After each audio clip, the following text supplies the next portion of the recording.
Police की मोर केबे हेले भय नहीं जोठी करिवे आपन को जदी कि हैरान कला आमे मध्य गोटे मिछ केस करबा एवं से कंसेंट ऑफिसर आपन को आसिके लक्ष टका देख जदी केस न उठेबो तबे तापर मु जय जगन्नाथ बंधुगण सुधांशु बाबू जेल जाइथिले एबे जो भाई कहउथिले समस्त की सरकारी कल मिछ केस रे पकाउछंदी मिछ केस रे हैरान करूछंदी मोर गोटे कथा जदि निया न थाई कि धुआं से माने सृष्टि करि पारछंती आपण माने दोषी न होई कि से माने केस करि पारछंती आपण कोन तांको विरुद्ध रे मिछ केस करि परिबे ने आपण भी करि परिबे से माने जदि मिछ केस रे जन को मिछ लोक को एलिगेशन दे दे दुती चांद को आनिले ताकू कोन कहले ता द्वारा लिखेले तांको जेल को पठे देले अरे तमे मध्य गोटे लोक को बाहर करके ता द्वारा मिछा एफआईआर देई तमे कोन ताको जेल को पठे परिबोनी तांकर सरकार पुलिस करबोनी अरे पुलिस करबोनी सरकार करबोनी आ गोटे को माध्यम तो अछि काको आईन रक्षा देबा पई सेला कोर्ट अछि वकील अछि you take consultancy with the lawyers जो आईआईसी तुमको मिछ केस रे भर्ती करछि से आईआईसी विरुद्ध रे केस हबो that will be news in Bhubaneswar अरे संघ काई कि आपण गठन करूछंती ए देश रे कोर्ट व्यवस्था चलीछि मिछमिछिका एडी सत न्याय पाइबनी एडी मिछ ही न्याय पाइबो एडी मिछर जय हबो जो भाई कहथिले जेल रे गोटे लोक को मारी दिया गला आज से कथा के उठौची को सर्कमस्टेंस रे गोटे लोक को मारी दिया गला जेल भितरे जदि एडी सब मिछ आपण काई मिछ रे केस कर परिबेनी जदि दुती चांद केस रे मिछ एफआईआर करी तीन जनकर 161 स्टेटमेंट ड्र करी ताको कोर्ट को फॉरवर्ड कर दिया जाउची तार एविडेंस रे दंड होई परिबो आपण माने गोटे मिछ एफआईआर करके आपनकर सांबादिक बंधु तीन जन साक्षी रही कोर्ट रे कंप्लेंट केस करी ताको काई जेल पठे परिबेनी एथिपाई एकतार आवश्यकता जो ठारे भी ओडिशार जो कोणरे जो रिपोर्टर नारे जदि कौनसी आईआईसी कौनसी ऑफिसर मिछ केस कला आपन को सिना 197 रे सैंक्शन दरकार केतेबेले while discharging duty there is a word while discharging duty if officer commits any wrong protection is required under section 197 मोर गोटे छोट भिडियोटे देखिए गोटे तहसीलदार अरुण कुमार नायक सहित मोर फाइटिंग होता देखिए बहुत व्यूअर्स आसते से मो कोर्ट को जाऊँगी ऑन दी वे गोटे तहसीलदार अरुण नायक से बर्तमान भुवनेश्वर गोटे को जगार अच्छी सीए तार जो घरे लव मैरेज करताको साहाय्य करने गोटे जगार 50 वर्ष पट्टा थिबा जगार लोक को पछरे सरकारी जगह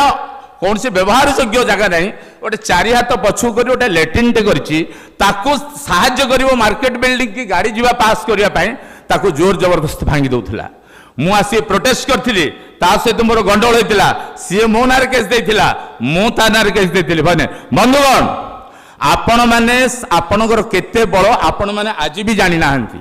आमको आपण मानको कुआउची गणतंत्र रो फोर्थ पिलर बोली कुआ जाउची चतुर्थ स्तंभ आपण चतुर्थ स्तंभ नुह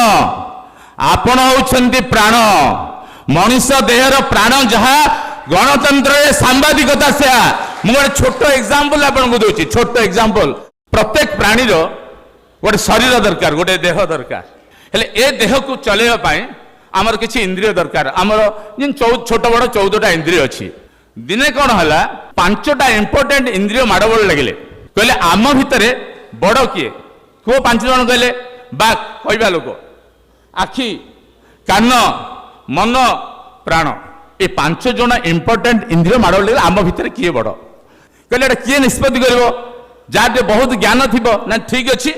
जिए ए सब इंद्रिय हमको देइछि तांको पाखु जीवा जाइके ब्रह्मांग पाखरे पहुंचले ब्रह्मांग पाखु जाइके जते समस्याटा कहले ब्रह्मा कहले अरे तमे केटे मोटा बुधिया उडाको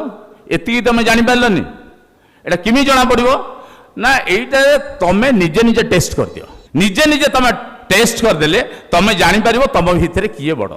किमि टेस्ट करबा ना तमे जणे जणे किछि दिन पय ए शरीर पळेबो देखिबो तमर एब्सेंस रे ए देहटा कोन होउछ सेठी तमे जानिबो किए बड़ फास्ट रे कहला पार्टी कहला बाक शक्ति कहला मु पळेबी बाक शक्ति पळेला गोटे वर्ष जते पळेला ये जड़ा हो गला किछि कहि पारलानी ଯାହା କହିଲା ସବୁ ଠୋର ଠାର କରି କହିଲା। ବର୍ଷେ ପରେ ଯେତେବେଳେ ସେ ଫେରିଲା ସେ କହିଲା ଦେହକୁ କହିଲା କ'ଣ ମୁଁ ତ ପଳେଇଲି ତମକୁ କେତେ ଅସୁବିଧା ହେଇଥିବ ତ। ସେ କହିଲା ନାଇଁ ମୋର କିଛି ଅସୁବିଧା ହେଇନି, ମୋର କିଛି ଅସୁବିଧା ମୁଁ ନ କହିପାରିଲେ ମଧ୍ୟ ଏଇ ଯେଉଁ 4ଟା ଇନ୍ଦ୍ରିୟ ଅଛନ୍ତି ତାଙ୍କର ସାହାଯ୍ୟରେ ମୁଁ ଠରାଠରି କରିକି ମୋର ସଂସ୍ଥା ଚଲେଇଲି, କିଛି ମୋର ଅସୁବିଧା ହେଇନି। ତାପରେ ଆଖି କହିଲା ଠିକ ଅଛି ମୁଁ ପଳଉଛି। ସିଏ ମଧ୍ୟ ବର୍ଷେ ପାଇଁ ପଳେଇଲା। ସିଏ ଯେତେବେଳେ ବର୍ଷେ ପରେ ଫେରିଲା ସିଏ ଦେହକୁ କହିଲା ଆରେ ମୁଁ ତ ବର୍ଷେ ହେଲା ପଳେଇଥିଲି ତୁ କେତେ ଅସୁବିଧା ହେଇଥିବ। ସିଏ କହିଲା କିଛି ଅସୁବିଧା ହେଇନି, ଏ କେତେ ଅନ୍ଧ ଅଛନ୍ତି ଏଇଠି, ମତେ ଗୋଟେ 2-4 ଦିନ ପରେ ଅସୁବିଧା ହେଲା, ତାପରେ ତ ମତେ କୁଆଡେ ଗଲେ ସବୁ ଦେଖାଗଲା, ଆଉ ମୁଁ ସମସ୍ତଙ୍କର ସାହାଯ୍ୟ ନେଇକି ମୁଁ ଠିକରେ ଅଛି। ତାପରେ କାନ କଥା ପଡ଼ିଲା, କାନ ପଳେଇଲା, କାନ ମଧ୍ୟ ବର୍ଷେ ପରେ ଆସିଲା। କାନ ଯେତେବେଳେ ବର୍ଷେ ପରେ ଆସିଲା ସିଏ ବି ସେଇ ପ୍ରଶ୍ନ କଲା, ସିଏ କହିଲା ତୁ ପଳେଇଥିଲୁ ମୋର କିଛି ଅସୁବିଧା ହେଇନି। ତାପରେ ମନ ପଳେଇଲା। ମନ ଯେତେବେଳେ ପଳେଇଲା, ମନ ହେଉଛି ମୁଖ୍ୟ ଇନ୍ଦ୍ରିୟ। ମନ ଯେତେବେଳେ ବର୍ଷେ ପରେ ଫେରିଲା ଇଏ କହିଲା ଭାଇ ମୁଁ ପଳେଇଲି ତୁ କେତେ ତ ଅସୁବିଧା ହେଇଥିବ। କହିଲା ନାଇଁ ମୁଁ କିଛି ଅସୁବିଧା ହେଇନି। ଆରେ ମନ ପଳେଇଲେ ପୁରା ଇଚ୍ଛା ଶକ୍ତି ପଳାଏ। ମନ ପଳେଇଲେ ମଣିଷ ଇଚ୍ଛା ଶକ୍ତି ପଳେଇବ। ସିଏ କିଛି ଗୋଟେ ମୁର୍ଦାର ନିର୍ଜୀବ ଜନ୍ତୁ ହେଇଯିବ, ଆଉ ତୋର କ'ଣ କିଛି ଅସୁବିଧା ହେଲାନି। କହିଲା ଭାଇ ଜାଣିଛୁ ଯାହାର ଇଚ୍ଛା ଶକ୍ତି ପଳାଏ ସେ ୱେଲ୍ ସିକ୍ୟୁର୍ଡ। ନା କେମିତି ନା ଛୋଟ ପିଲାଙ୍କର କିଛି ଇଚ୍ଛା ଶକ୍ତି ଥାଏ, ଛୋଟ ପିଲାଙ୍କର କିଛି ଇଚ୍ଛା ଶକ୍ତି ନଥାଏ। ତାଙ୍କୁ ଲୋକମାନେ ବାପା ମା ମାନେ ଉଠାନ୍ତି ବସାନ୍ତି ଖୁଆନ୍ତି, ତାଙ୍କ ପାଖେ ନା ଚିନ୍ତା ଥାଏ ନା ତାଙ୍କ ପାଖେ ଭୟ ଥାଏ। ଏ ଦିଟା ଯାକ ତାଙ୍କ ପାଖେ କିଛି ନଥାଏ, ସେମାନେ ତ ସମସ୍ତେ ସୁଖୀ। ଏକ୍ଜାକ୍ଟଲି ତୁ ଯୋଉ ପଳେଇଥିଲୁ ମୁଁ ବହୁତ ଶାନ୍ତିରେ ଥିଲି, ଏବେ ତୁ ଆସିବାରୁ ମତେ ଭୟ ରହିଲା, ଚିନ୍ତା ରହିଲା, ଲୋଭ ରହିଲା, ତେଣୁ ତୁ ଯେତେ ଦିନ ନଥିଲୁ ମୁଁ ସେକ୍ୟୁର୍ଡରେ ଥିଲି, ଏବେ ଆସିକି ଅସୁବିଧା ହେଲା। ଠିକ ଅଛି। ତାପରେ ପ୍ରାଣକୁ କହିଲେ, ସମସ୍ତଙ୍କର ପଳେଇଲା, ପ୍ରାଣ କହିଲା ମୁଁ ବର୍ତ୍ତମାନ ଯିବି। ପ୍ରାଣ ଯେତେବେଳେ ଯିବା ପାଇଁ ଆରମ୍ଭ କଲା